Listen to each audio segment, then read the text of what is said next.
ప్రహ్లాదుల పూర్వజన్మ గురించి చెప్తూ వ్యాసుల వారు పద్మపురాణంలో ఆయన పరివారం గురించి చాలా వివరంగా, విస్తారంగా చెబుతారు. పూర్వజన్మలోని తల్లిదండ్రులు బ్రాహ్మణులు, తపస్సంపన్నులు, ద్వారకలో నివసించేవారు. ఆయనకు నలుగురు జ్యేష్ఠ సోదరులు.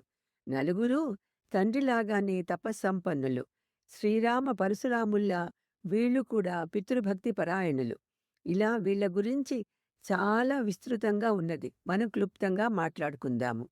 పూర్తిగా వదిలివేయకూడదు. ఎందుకంటే ఒక వ్యక్తి జన్మించేటప్పుడు అంతకు పూర్వ జన్మలలో చేసిన పాపపుణ్యాల ఫలితంగానే ఈ జన్మలో ఒక మంచి సంస్కారవంతుల ఇంట్లోనో లేదా దీనికి విరుద్ధంగా వేరే ఇళ్లలోనో జన్మిస్తాడు.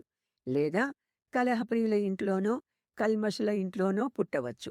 అలా పుట్టినా తాను తామరాకు మీద నీటి బొట్టులా ఏమీ అంటించుకోకుండా సంస్కారవంతంగా కూడా ప్రవర్తించవచ్చు.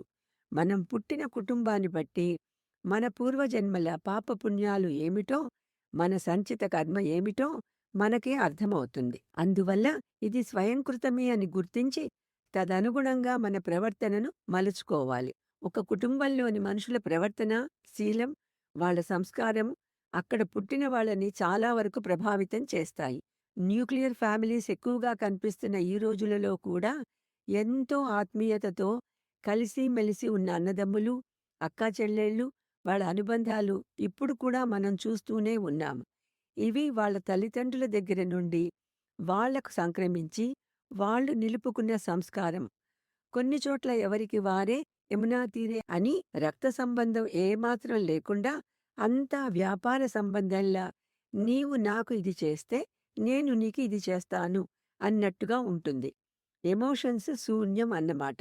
అలా కాకుండా పూర్వజన్మలో మన ప్రహ్లాదుడు ఎంత ఉన్నత సంస్కారవంతుల ఇంట పుట్టారు, అది భవిష్యత్ జన్మలో కూడా ఎలా కొనసాగింది, ఎలా ప్రవర్తించారు అని మనం ఇప్పుడు తెలుసుకుందాం. ప్రహ్లాదునిగా పుట్టక ముందు జన్మలో ద్వారక అనే నగరంలో శివశర్మ అనే దివ్య పురుషునికి 5వ పుత్రునిగా జన్మించాడు. శివశర్మ చాలా విష్ణుభక్తుడు, సర్వసిద్ధులు హస్తగతమైన వాడు, ధర్మపరాయణుడు. భార్య పేరు సుమన. వాళ్ళకి 5గురు పిల్లలు: యజ్ఞశర్మ, వేదశర్మ, ధర్మశర్మ, విష్ణుశర్మ, సోమశర్మ. వీళ్ళు 5గురు ఎప్పుడూ తపస్సు చేస్తూ నారాయణ స్మరణ, ధ్యానం, చింతనలో, తల్లిదండ్రుల సేవలో కాలం గడిపేవారు. ఈ 5గురు పిల్లలకు వాళ్ళ తండ్రి అంటే చాలా ఇష్టం, భక్తి, గౌరవం. వారికి తండ్రి మాట శిలాక్షరం. ఏనాడు తండ్రి మాట జవదాటేవాళ్లు కారు. ఒకసారి శివశర్మ వాళ్ళకి తన మీద ఎంత ఇష్టమో గౌరవం ఉన్నాయో తెలుసుకోవడానికని వాళ్ళని పరీక్షించాలి అనుకున్నారు.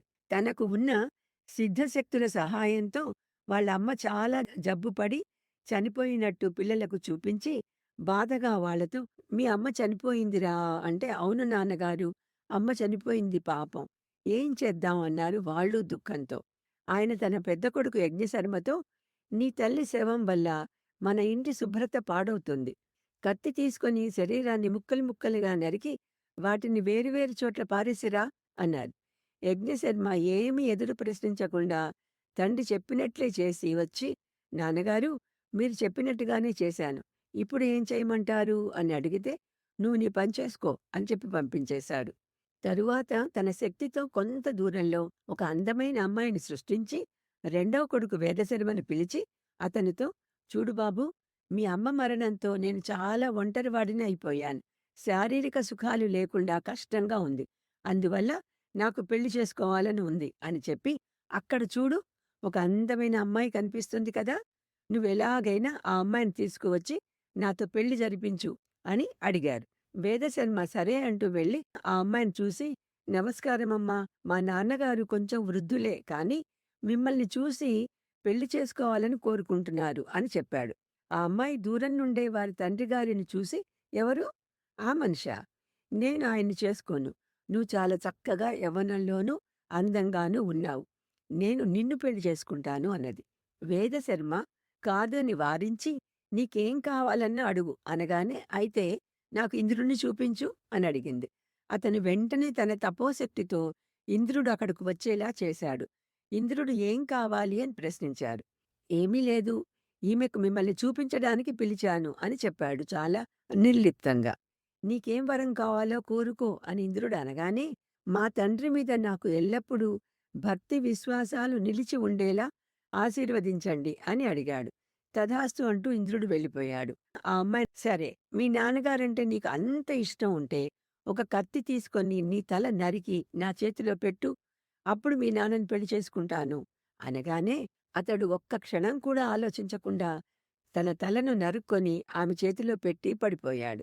ఆమె రక్తం కారుతున్న వేదశర్మ తలను తీసుకొని వాళ్ళ తండ్రి శివశర్మ దగ్గరకు వచ్చి, ఇదిగో నీ కొడుకు తల తీసుకో. నీకు కావాలనుకుంటే నాతో నీ కోరికలు తీర్చుకోవచ్చు అని అన్నది. మిగతా నలుగురు పుత్రులు ఇది చూసి, వాడు ఎంత అదృష్టవంతుడు! తండ్రి సేవలో తన ప్రాణాలను కూడా ఇచ్చే భాగ్యం వాడికి దక్కింది అని అనుకుంటుంటే తండ్రి విన్నారు. తరువాత మూడవ కొడుకు ధర్మశర్మను పిలిచి అతని చేతికి వేదశర్మ తలను ఇచ్చి ఏమీ మాట్లాడకుండా మౌనంగా ఉండిపోయాడు. కాని తండ్రి మనసు అర్థం చేసుకున్న ధర్మశర్మ ఆ తలను తీసుకుని వెళ్ళి యముడిని ప్రార్థించాడు. యముడు ప్రత్యక్షమై ఏం కావాలి అని అడిగితే, మా అన్న ఒక మంచి కారణంతో చనిపోయాడు. మీరు ఆయనను బ్రతికించాలి అని ప్రార్థించాడు. నీవు నీ తండ్రిగారి సేవలో ఎంతో ధర్మ మార్గంలో నడుస్తున్నావు. కాబట్టి తప్పకుండా నీ అన్నని బ్రతికిస్తాను అని యజ్ఞశర్మని బ్రతికించి ఏదైనా వరం కోరుకో అని అన్నారు. నాకేమీ వద్దు, ఎప్పుడూ మా తండ్రి సేవలలోనే నా జీవితం గడిస్తే చాలు అని అనగానే తథాస్తు అని యముడు అదృశ్యులైనారు. ఇద్దరూ కలిసి తండ్రి దగ్గరకు వెళ్లారు. తండ్రి చాలా సంతోషించారు కాని పైకి ఏమీ మాట్లాడలేదు. తరువాత నాల్గవ కొడుకు విష్ణుశర్మను పిలిచి, ఇదిగో ఈ అమ్మాయిని తీసుకొచ్చారు, చిన్న అమ్మాయి, నేనా ముసలివాడిని. అందువల్ల నువ్వు ఇంద్రుడి దగ్గరికి వెళ్ళి కొంచెం అమృతం తీసుకునిరా అనగానే విష్ణుశర్మ తప్పకుండా తీసుకువస్తాను అంటూ బయలుదేరాడు. తన తపశ్శక్తితో ఇంద్రలోకానికి వెళ్ళాడు. అతడు రాబోతున్నాడని ఇంద్రుడికి ముందే తెలుసు.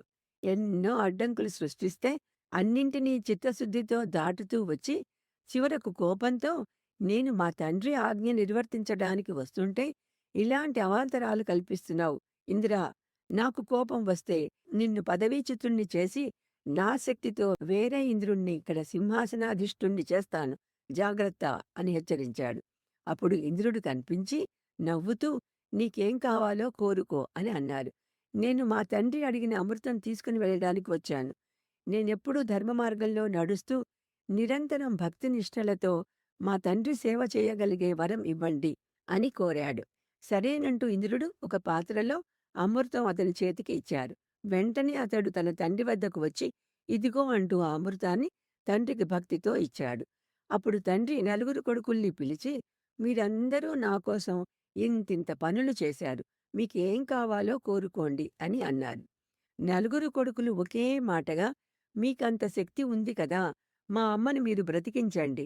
జన్మజన్మలకు మీరు మా అమ్మే మాకు తల్లిదండ్రులు కావాలి అని అడిగారు. దానికి సంతోషించి, ఇదిగో ఇప్పుడే బ్రతికిస్తాను అంటూ వాళ్ళమ్మని బ్రతికించారు. ఆమె కూడా చాలా సంతోషించింది. తండ్రి వాళ్లతో, మీ నలుగురి భక్తికి ప్రేమకు ఎంతో సంతోషంగా ఉంది. మీకేమైనా కోరిక ఉంటే కోరుకోండి, తప్పకుండా తీరుస్తాను అని అన్నారు. నలుగురూ కలిసి మమ్మల్ని గోలోకానికి పంపించండి అని అడిగారు. సరే అంటూ ఆ నలుగురిని ఆయన గోలోకానికి పంపించేశారు. వాళ్ళు వెళ్ళిపోయాక ఐదవ కొడుకు సోమశర్మను పిలిచి, నేను మీ అమ్మ తీర్థయాత్రలకు వెళ్ళి వస్తాము. మేము వచ్చే వరకు ఈ అమృతాన్ని భద్రపరిచి ఉంచు అని చెప్పి వెళ్ళిపోయారు.